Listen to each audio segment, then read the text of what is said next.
right, so crossing those legs, still keep that awkward position or that new position that you chose for your legs. Hands are going to be on the knees. I'm going to do that cat-cow. So you're going to draw your belly button into your spine, rounding through the spine, dropping your chin down, rounding the back, and maybe you can wiggle here a little bit, kind of getting some different activity or movement through the upper back here, across the shoulder blades, whatever feels right here. Lift up the chest, tilt the pelvis forward, and arching through the spine. You can try the same thing here. A little bit of movement, a little bit of activity here. Belly button to the spine, rounding and arching. Good, and play around here. Find what feels nice for your body. Maybe you can feel a difference when you breathe in and out in any of these positions. It might increase the stretch or that tightness when you breathe in, and release it a little bit as you breathe out. Move with your breath.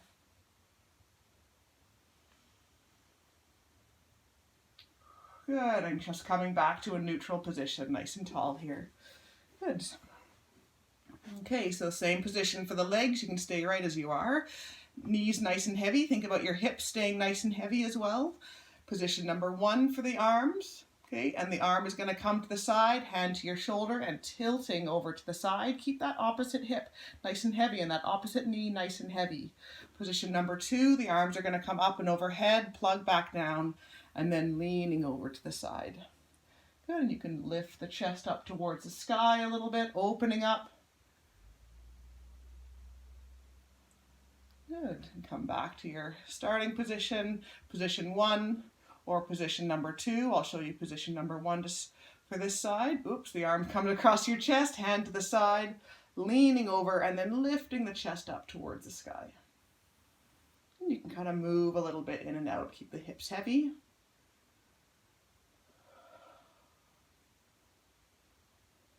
Good, come back to your starting position. Position 1 or 2, first side, hips heavy, knee nice and heavy. Lift the chest up. Getting that length down the side of the body. And the other side. Use your breath. You can even breathe in a little bit. Release the depth of the movement, and then breathe out and let it become a little bit deeper, a little bit more, if that feels okay. Just really listening to your body here. Good, and coming back up and back to center. Good, and lengthening through the spine a little bit. What else is next? Twist. Oh yes, good. Lifting through the chest, arms up and overhead, or position number 1, those train tracks. It kind of is just helping to lift up the spine here. And then we're going to twist over to the left, hand on the knee, lift the chest. Keep the opposite knee nice and heavy. Keep the opposite sit bone nice and heavy here. Breathing into the rib cage. And out, and in, and out. Out and back to center. And twisting the other way. Breathing in, and out. And in, and out. Good, one more time. Brilliant. Come back to center.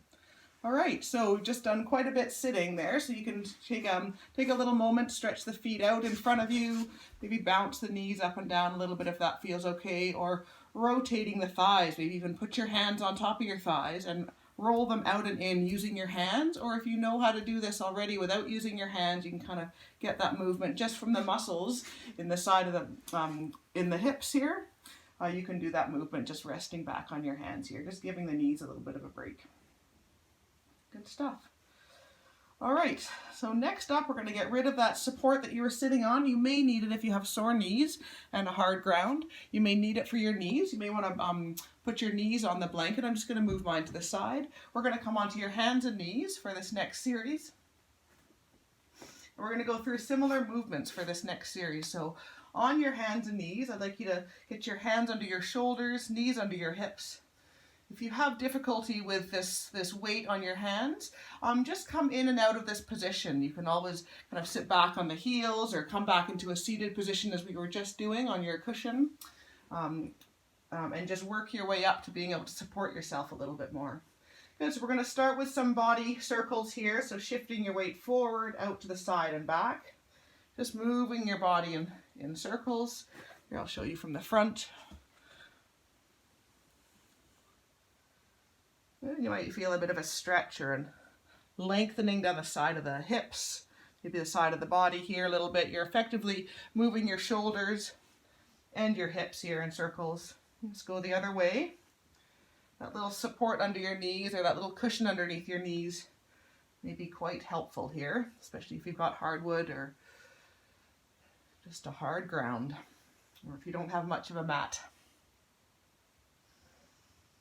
Good, and coming back to your starting position. Good. Okay, and then most people know this one. It's that cat-cow position. Head's going to drop down. Maybe let's tuck the toes underneath for this one, if that feels okay on the knees and on the feet. Tucking the toes underneath. Just getting a bit of an opening through the bottom of the feet here. Drop your head down to your chest. Belly button up to the spine and rounding through your back. And then drop your belly down, lifting the head up, coming into a cow position. We'll move through that a few times with your breath. Belly to the spine, drop your head down. And then lifting the tailbone, lifting your head up. So just kind of staying with your breath here. Move at your own time. If it feels nice, you can rock back and forth a little bit in either of these positions. Listen to your body. Do what it's asking you to.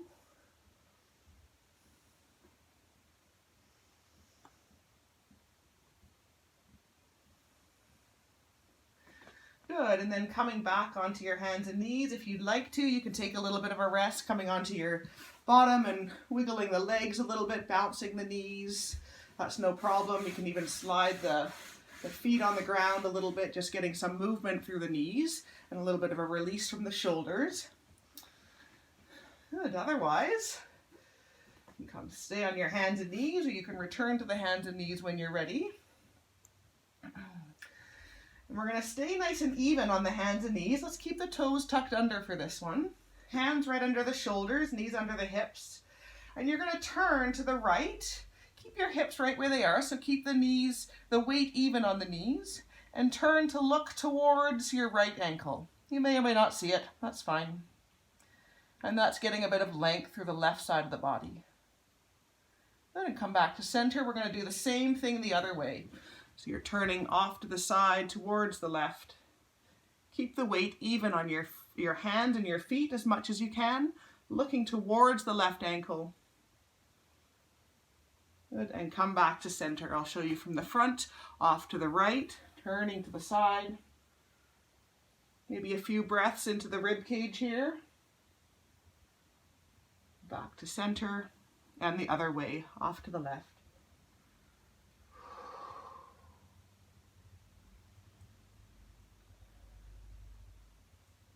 Good, and coming back to center. One more time each side. Use your breath to move, turning to the right, back to center, and then to the left. Good, and coming back to center. Good, so this next one, you're going to keep your hands and knees in the same place. If you need to come off your feet a little bit or straighten one leg out a little bit just to give your knees a bit of a break, or come sitting back on your heels and rolling the shoulders, rolling your wrists a little bit. It's a bit of work for the wrists here, so go ahead and do that just to give your body a bit of a break. This next one, you might want to continue to stay in that resting position as you watch, because it's going to be a bit harder to follow my commands if you can't really visualize what we're about to do. So on the hands and knees, you're going to bring your left hand right to the center instead of being under your shoulder. Left hand right to the center, and your right hand, you're going to slide it up the left arm, bring the elbow up behind you, and then replace the left hand with the right. We're going to do that on the other side. Left hand slides up the right, elbow comes behind you, and then come back down, replace. Try that a few times on each side, just your elbow lifting up. There shouldn't be any strain in the neck. If you're feeling strain in the neck, just keep looking down at the ground.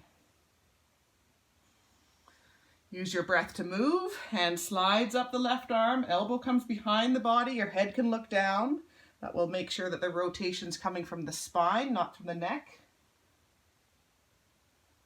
And your option here, you can stay with that one, keeping the elbow nice and bent, or your option is, as you come up, you can straighten the arm up towards the ceiling. Come back down again, moving with your breath. Hand slides up the right arm, elbow past the body, reaching up. And replace. Good. So you can always come back to level 1 or the big kahuna. Level 2, reaching up to the ceiling. Good. One more time on each side.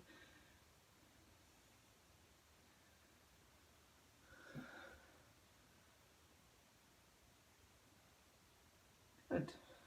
Wonderful work. And then why don't we come on to the backs here. You'll be happy to know we'll be lying on our back for the rest of this time. Just a few more minutes here to do a few little stretches through the spine and the back of the hips. So lying down on your back, knees bent. If you need a little something underneath your head because your head has to kind of tilt back to find the ground, feel free to put that blanket underneath your head to make yourself comfortable. Basically, you want the eyes looking straight up to the ceiling and not behind us, to the room behind us. So straight up to the ceiling, whatever you need behind your head there to allow that to happen. Good, so let's bring the right knee into the chest to start with. And just circling that leg. Call these hip circles. Should feel fairly nice. You're using your arms to move your leg. Good, and then reverse the direction.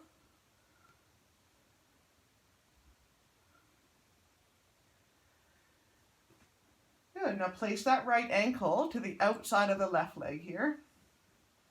And you can either have your hands underneath the thigh or on top of the knee, and you're going to pull that knee across, the right knee across towards your left shoulder. So the back of the pelvis is going to stay kind of flat on the ground here, and the outside of the right hip is going to be lifting off the ground a little bit, but your whole spine is nice and straight still. You should feel this a little bit of a stretch in the outside of the right hip. If you don't feel this stretch, you can try arching your back a little bit off the ground or tilting your pelvis forward. That should give you a little bit more of a stretch into that outer right hip. You're just looking for a little light stretch here, okay? So as soon as you feel the beginning of a pull, the beginning of a stretch, just hold it right in that position. You're not trying to win any medals with how much of a stretch you can feel. Light little stretch, and as you're holding that light stretch, after about 6 breaths or so, or as soon as I stop talking, it should kind of ease off. That shouldn't feel like a stretch anymore, and that is effectively a really good stretch. You've kind of taught the muscle to be relaxed. And I'll explain that in just a sec. Good, let's release that right foot to the ground. Try the same thing on the other side. Left knee into the chest and circling the hip or the leg a little bit, using the arms to circle. Good, and then go the other direction.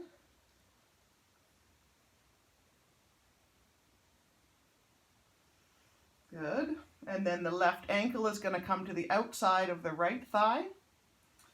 And again, holding on underneath the thigh or on top of the knee or the outer shin if you'd like, and pulling that left knee across towards the right shoulder.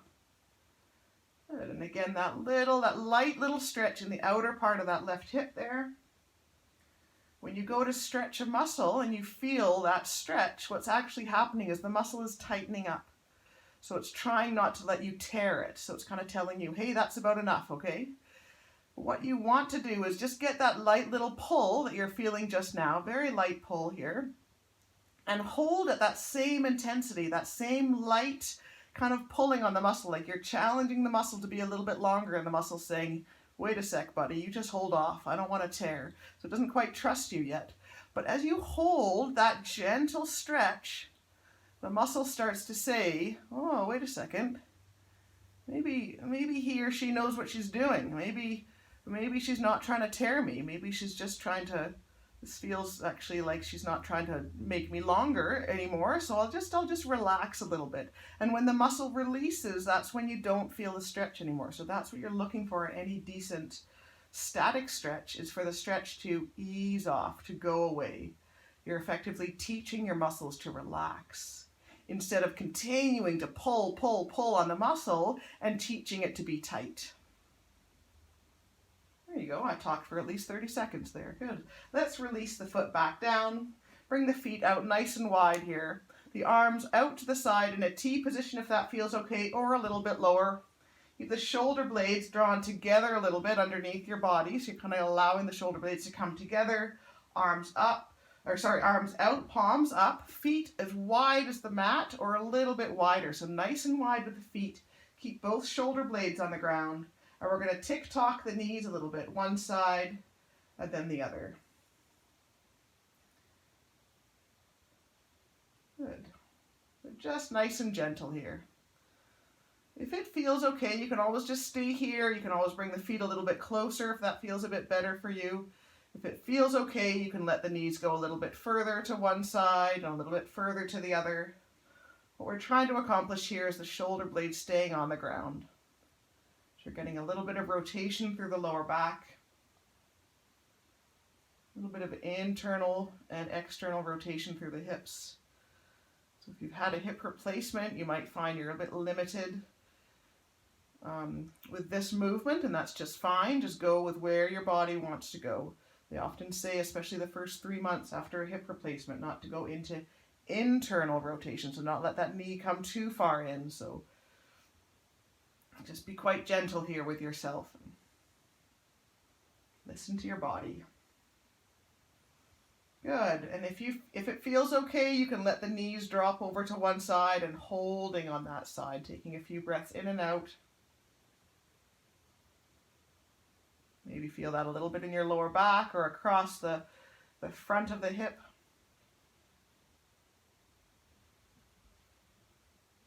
You might even feel this a little bit across the chest as the arms are kind of being encouraged to stay on the ground.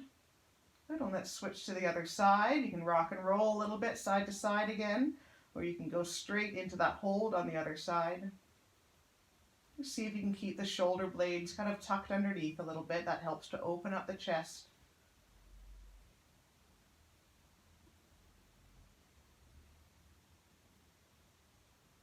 And relaxing the shoulders, just letting go of any tension that you feel.